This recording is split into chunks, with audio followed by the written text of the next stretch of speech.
Dia kata salah ke untuk satu orang kata apa-apa dia ambil terus daripada Allah Ta'ala? Biar ni ilmu ambil terus. Nabi Khidir boleh ambil terus. Walaupun Nabi Musa ada, tapi Nabi Khidir boleh ambil terus. Tak perlu bergantung pada Nabi Musa AS. Dan kita telah jawab dah bab ni, dia orang panggil ilmu apa? Ladunni. Ladunni itu sebab perkataan di dalam suratul Kahf. Bila Nabi Musa dengan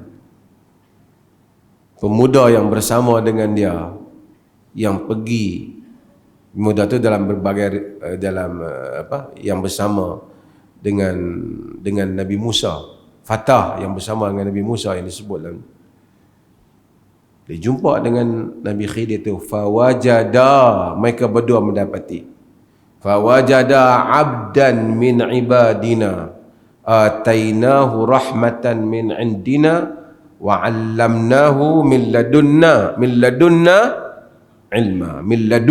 ilma. Fawajada abdan min ibadina, mereka berdua mendapati seorang hamba di kalangan hamba-hamba kami. Atainahu rahmatan min indina, kami bagi rahmat daripada sisi kami. Wa 'allamnahu min ladunna ilma, kami ajar dia min ladunna, dari sisi kami, yakni sisi Allah, ilma Tuhan tu jadi ladunni kita. Min ladunna ilma. Maksud bila ladunni tu, ilmu tu dari sisi Tuhan. Tuan-tuan, kalau kita jumpa satu orang, dia semayang lain daripada kita. Semayang lain aku ni ilmu laduni. Kita nak baca nak dah. Dan dia baca ayat ni. Macam mana Nabi Khidir dapat tu, aku dapat yang tu. Kita mana boleh kita kata syariat Nabi Muhammad ada. Macam tu Nabi Khidir, Nabi Musa ada, dia tak pakai, dia pakai buah dia.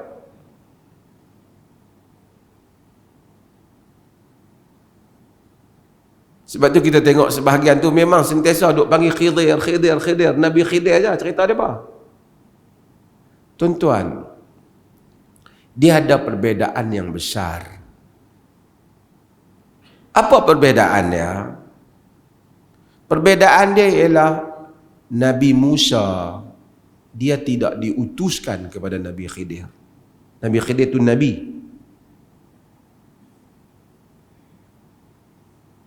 Sebab itu di dalam riwayat, bila dia jumpa Nabi Musa, dia tanya apa? Anta Musa ila Bani Israel. Mungkinlah dia tanya dalam bahasa Ibrani lah. Tapi dah riwayat dalam bahasa Arab. Anta Musa ila Bani Israel. Adakah engkau Musa yang dihantar kepada Bani Israel? Maksudnya Nabi Musa diutuskan kepada Bani Israel. Khidir tak kena lah. Wahyu yang turun pada Nabi Musa tak kena pada Khidir. Pasal dia tidak termasuk di dalam Bani Israel tu yang diutuskan. Di dalam hadis Nabi sebut, wa kana an-nabi yub'atsu ila qaumihi khassah wa bu'istu ila an-nasi 'amma. Nabi-nabi diutuskan kepada kaumnya saja, aku telah diutuskan untuk seluruh manusia. Sebab itu kalau kita baca tafsir Al-Qurtubi, ni saya quote Qurtubi, bukan saya sebut, tapi Qurtubi kata, siapa yang kata dia tak perlukan syariat kerana dia adalah pada makam macam Nabi Khidir, dapat terus ni, kafir, dibunuh dia. Qurtubi kata. Dalam aqidah syarah, aqidah tahawiyah disebut benda yang sama. Kerana kalau kita buat macam tu, semua orang akan terlepas daripada syariat. Tak payah ajaran Nabi, dia dapat terus.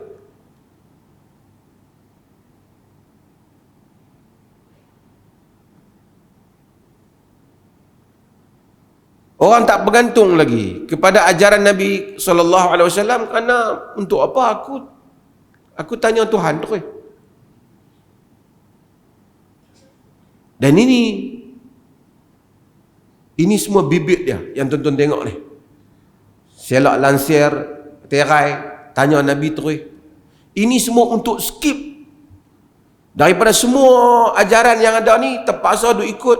Memanglah dalam kitab kata macam tu, memanglah hadis kata macam tu, tapi kami tanya terus Nabi.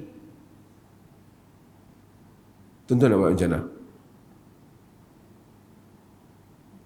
Sebab tu ulama-ulama sebut tentang pendusta Rutan Al-Hindi, yang dia pada kurun yang keempat pi mengaku kata dia sahabat Nabi.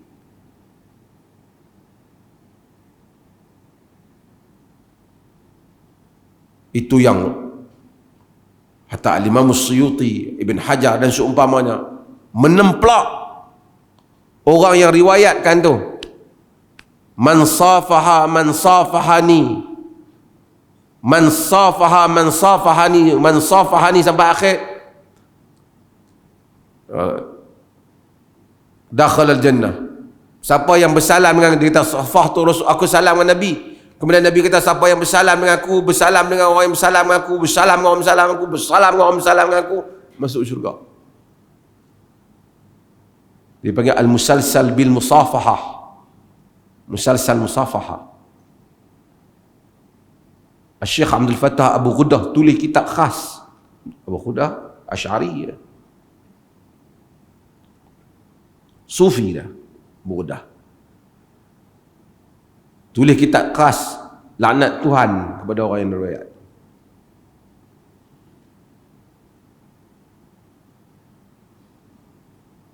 Kerana itu semua dia mula create untuk skip daripada syariat. Tuan-tuan tak perlu syariat. Dan tuan-tuan tengok lepas ni banyak semua kamu. Sebab itu mudahnya manusia ni, dia dakwa mimpi ya. Saya mimpi. Kalau nak ikut mimpi Abu Bakar, mimpi Umar, mimpi lebih dekat. Sebab tu macam saya sebut, wali. Siapa wali paling tinggi sekali kalau ni jadi ada wali kalangan umat Islam? Siapa wali paling tinggi? Siapa dia orang yang terbaik di kalangan umat ni, yang terbaik, the best person after our Prophet sallallahu alaihi wasallam? Abu Bakar. Kalau nak kata the friend of Allah tu makna wali, Abu Bakar. Tapi mana orang mau angkat Abu Bakar? Jauh tak ada untung. Wali Allah Umar bin Khattab, mana orang angkat? Tak syiok. Dia angkat hak kubur mana kat kampung dia semua. Hak ni ada income.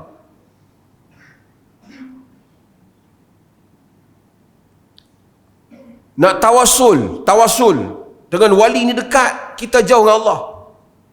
Saya bukan masalah, saya tahu tentang khilaf tawasul tu. Tapi kalau setakat dengan keberkatan Syekh Fulan wa Syekh Fulan, ya Allah terima, tidaklah kepada syirik, dia masalah fiqh. Kalau Allah yang kita minta cuma dengan keberkatan. Tapi kalau betul-betul kita mencari keberkatan Fulan dan Fulan, jah Nabi, keberkatan Nabi tentu lebih tinggi. Nabi Isa, Nabi Musa, Nabi Nuh, tapi semua tu mereka tak pi. Abu Bakar, dia pun tak mau. Mesti dengan keberkatan tuan-tuan Syekh Naqsyabandi mana, hak geng dia juga. Kalau betul,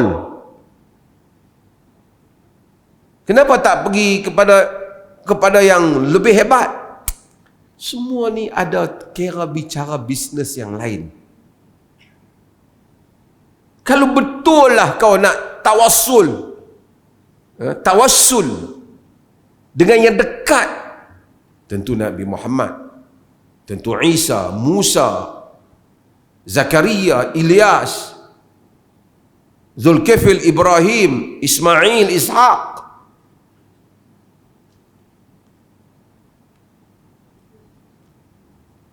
Ini semua tuan-tuan baru, tuan-tuan sebahagian dia hidup dah kat 70 tahun dah.